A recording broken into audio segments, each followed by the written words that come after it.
I'm Manisha Pande. I live in New Delhi. I'm a journalist. I've been a journalist for about 14 years. I really don't see myself as bold. A lot of people say that oh, you're so strong. I really am not. I'm just doing things, and people view it as bold. I'm just doing what I do. I do it to the best of my abilities. I want to keep learning what I'm doing.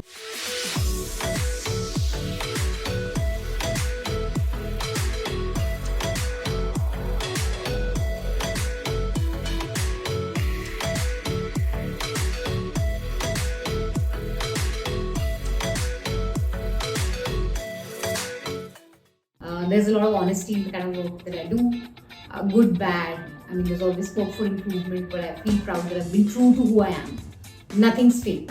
So I feel proud about that. I don't really feel like I failed at anything. I don't look at anything as a big failure. I think everything, even the disappointments, have been part of who I am, and I accept it. And I think it's been very important for me to fail or disappoint myself or others at various points that I have. So at the moment, I don't feel like something was a failure. I just think it was all part of something that made me who I am today. Can you tell me more about your background?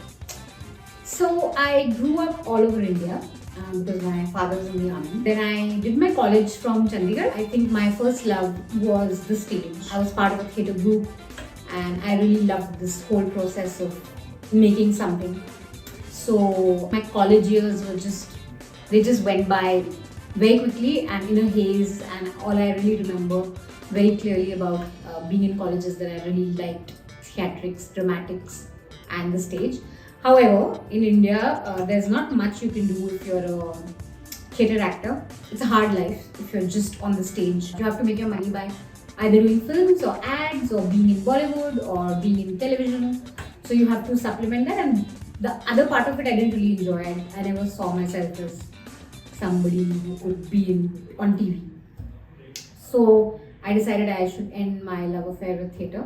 And the next best thing that I really liked doing was writing. And so I don't know why I thought I should become a journalist, because in my head I thought that if you like writing, you should become a journalist, but that's completely wrong, because journalism actually has nothing to do with liking to write. It's got everything to do with news. But anyway, so I decided I'll do mass communication. I studied journalism for a year, and then I became a journalist in 2009, and I've been one now for about 14 years. That's my brief background. And what does success mean to you? Success means to me a loving family, being around people who love you, who care about you. I don't think people put enough emphasis on how important it is to have good friends and good people around you. But I do think that it's an achievement. So I'm proud of the little world that I've had around me. Do you feel free? Yes. Do you feel happy? Yes. Happy, free or happy? I feel both. I'm free and happy. I mean, I'm happy there is this thing in Buddhism and even Hinduism talks of it, like it's important to have that middle path where you're not like extremely happy and extremely sad. So to me, happiness is not like I'm so happy.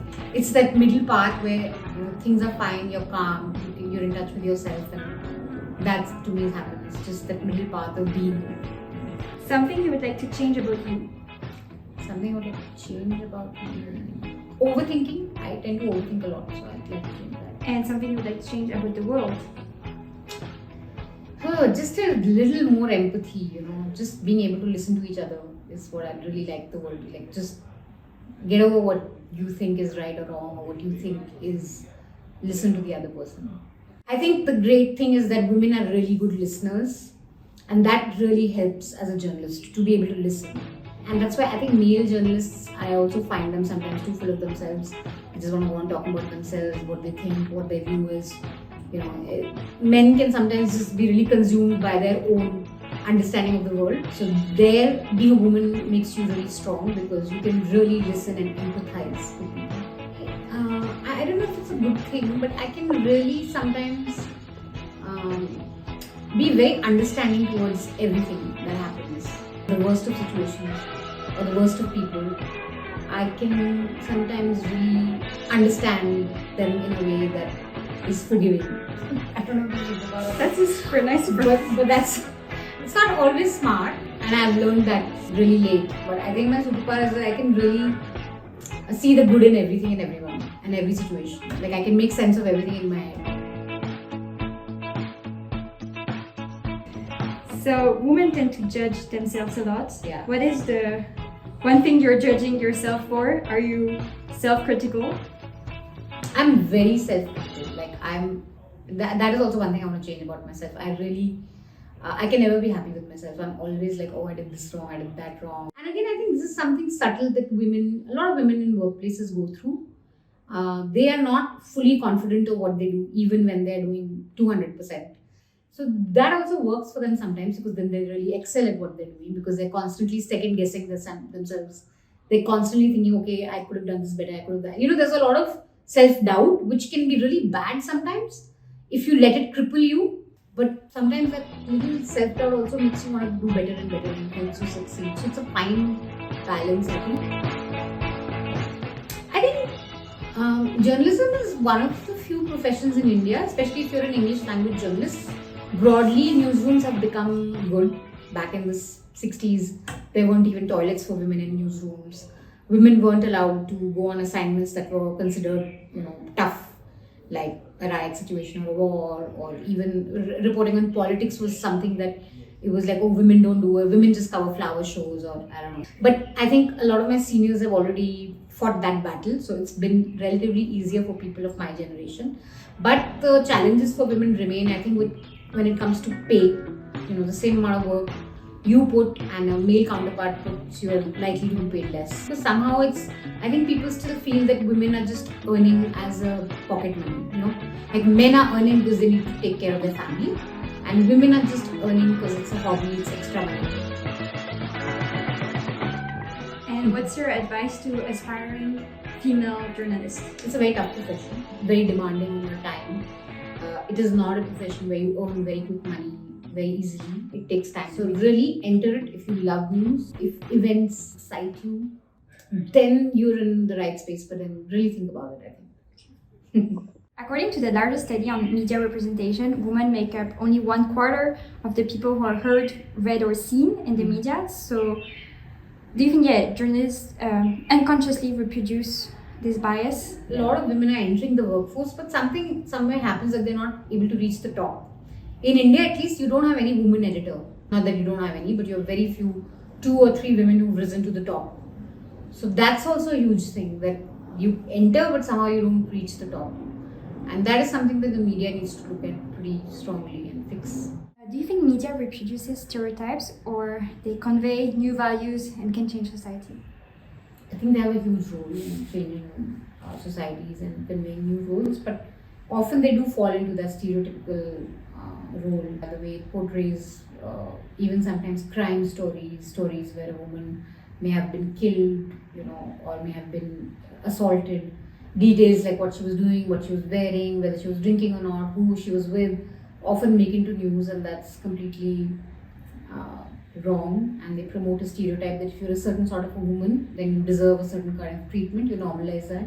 Every time there's an assault story, the graphic image that goes with it is always like a woman covering her face or hiding on the side. There's always this sense of shame which the picture depicts, which, in our organization we really decided that we will not show women hiding their faces or crouching in the corner, because they have nothing to feel ashamed about, But I think little things like this, images like this, create a bigger impact in promoting stereotypes.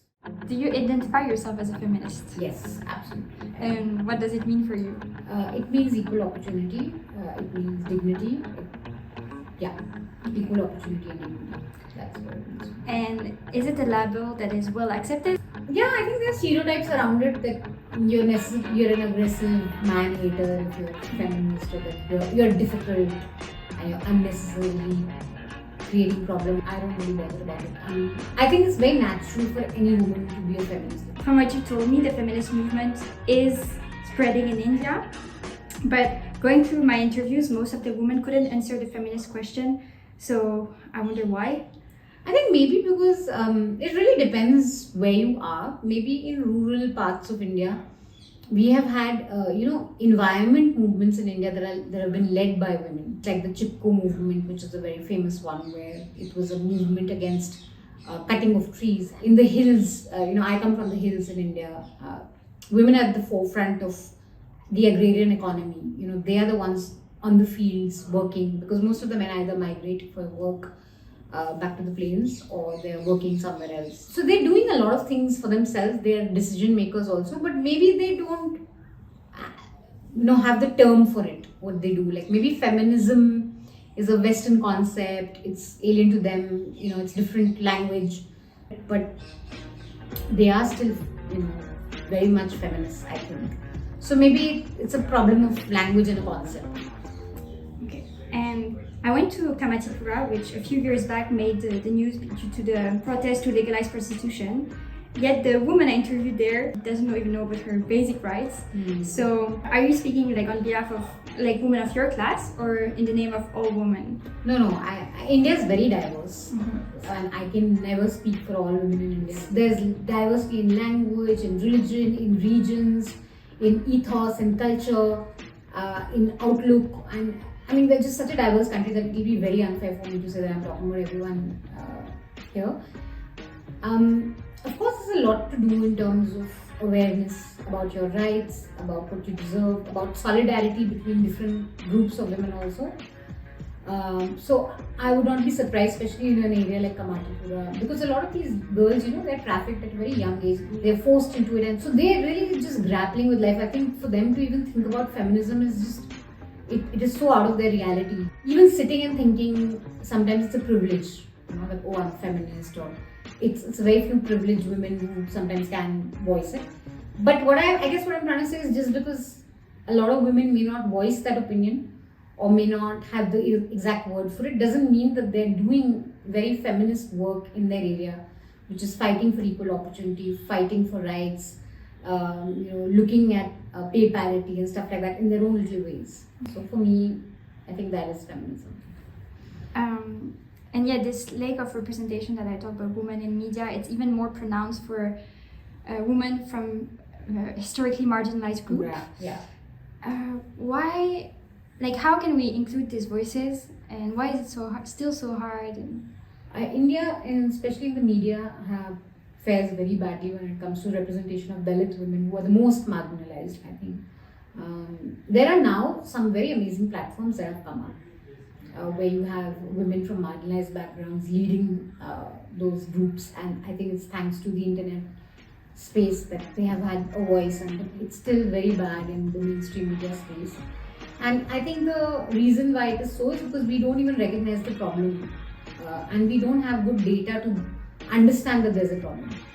Till we don't see the fact that, okay, wow, the numbers are so less, I don't think we move towards making any kind of change. So the first step really is to first understand that it's a problem. A woman that inspires you, and why? One person, I think last year I met, is an activist. She's dedicated her entire life to working with some of the most marginalized communities in India, in Chhattisgarh. She's learned so many things in her life, from being a union worker to becoming a lawyer at 40 and fighting cases for marginalized people. So I think her life is very awe-inspiring, that wow. And the most amazing part was that she had been in jail, in my opinion, completely unfairly, on false charges. And she still, came out of it not bitter. And I think that's very, very powerful. What does it mean for you to be a woman? It means being beautiful and soft and yet strong. I love that about women, that they can be so soft, but they can be so strong. I think they can take so much. They're so resilient, and yet they always have this softness about them, which is really remarkable.